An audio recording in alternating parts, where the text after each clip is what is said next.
We also have very, very heavy snow. One of those areas that is getting hit very hard right now is out in Jefferson County at Johnson Creek. That's where we're joined by Brendan Conway. And Brendan, it has been quite a show out there so far. Yeah, Mark, that's a good word for it. Very, very heavy, wet snow out here at Johnson Creek that seems to be coming in, just whipping through thanks to that wind is whipping it around. And take a look here. There's a plow that is trying to clean up this parking lot here at this gas station. It's just having a heck of a time trying to stay ahead of this storm. We've been talking to drivers here all night, and they are describing these really treacherous conditions. Yeah, I wouldn't advise anybody being out in this stuff right now. Bill Hyde is braving the wicked weather with not one but 4 vehicles. He's driving 3 used cars from Jefferson to Kenosha, and after only 2 miles, he stopped to lock in his 4-wheel drive.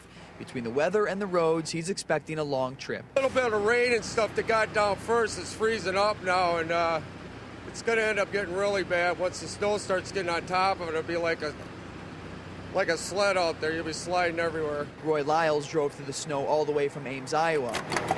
He says he's seen lots of wrecks, but he's managed to stay safe. Driving slow, watching traffic, keep my eyes on the road. It's basically all you can do. Plows seem to outnumber cars on 94 and Highway 26, making numerous passes but barely staying ahead of the storm. Well, it's just very greasy and slippery when you go around a corner, and if you gunner a little bit, you're going to keep on going straight. Before hitting the road, truck driver Bill Hyde passed along some advice for anyone who doesn't need to be out. Stay home.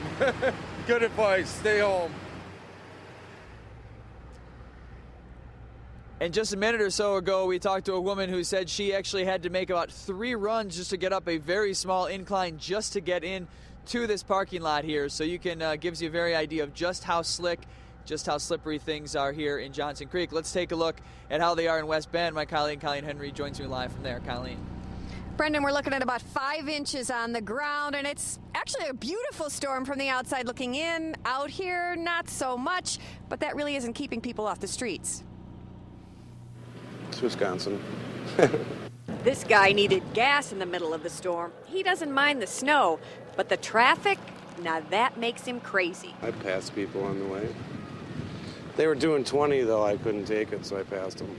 Washington County heeded the weather warnings and for the last couple of days flooded the local Menards for snow staples. Salt, shovels, snow blowers. Usually when snow hits, people start thinking about the snow right then. So that's when they start thinking about the snow blowers and getting their shovels that they should already had weeks ago. At the Sunburst Ski Hill, school kids lined up for the first day of ideal conditions. And with schools closed tomorrow, they'll be back in the morning. Yeah, it is a blizzard out here, and it's awesome. Blizzard, what are you thinking? I don't know. I thought it's better than doing homework, so I thought I'd come out. Thank you very much, Colleen. Again, very heavy snows, especially to the north and west of Milwaukee. We've had blizzard conditions, or at least near blizzard conditions. Blizzard warnings there. It is going to be a rough night. We're not done. There's still a lot more snow on the way.